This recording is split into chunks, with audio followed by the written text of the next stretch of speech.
Long before the drum of Islam was heard, and long before the bell of Christianity rang, the people of the North already knew the way of marriage. It was a path woven with respect, with family, and with the blessings of the ancestors. They say, a man does not take a wife by himself, it is the elders who walk before him, it is the family who carries his voice. When a young man's heart rested upon a woman, he did not shout it in the market. No, he told his father, his uncles, his elders. And the elders, carrying kola nuts in their hands and words of peace on their tongues, went to knock on the doors of the woman's people. There, under the shade of the neem tree, they would say, "Our son's eyes have seen your daughter. He does not come empty-handed, nor do we. We have come with kola, with drink, with respect, to ask if she will walk with him." The girl herself would not speak. Her aunt, her uncle, her elders, they became her voice. Yet her heart was not silenced. If she refused, her family would not give her away. If she agreed, a shy smile or lowered eyes were enough to tell the truth. Then came the matter of bride price. Among the Dagomba, it was called buim. Among the Gonja, it was aliha. But it was never a price to sell a daughter, no. It was a gift, a token to honor the womb that had carried her, the family that had raised her. Kola nuts, white cloth, beads, perhaps a goat or sheep, these were given, not to buy, but to bind. When all was settled, the elders lifted their hands in prayer.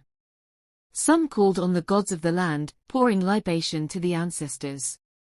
Bless this union with children who will be strong like the baobab, with peace that will last like the river. And the marriage was sealed. Then came the celebration.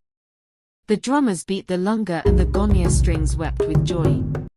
Women ululated, young men leapt high in dance, and great pots of tuolzafi and meat stew were stirred until the air itself was full of hunger and laughter. When night fell, the bride was not left alone.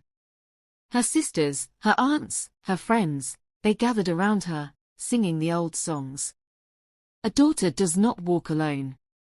She carries her people with her. With torches lighting the path, they carried her to her husband's home. At the doorway, water was sprinkled to wash away misfortune.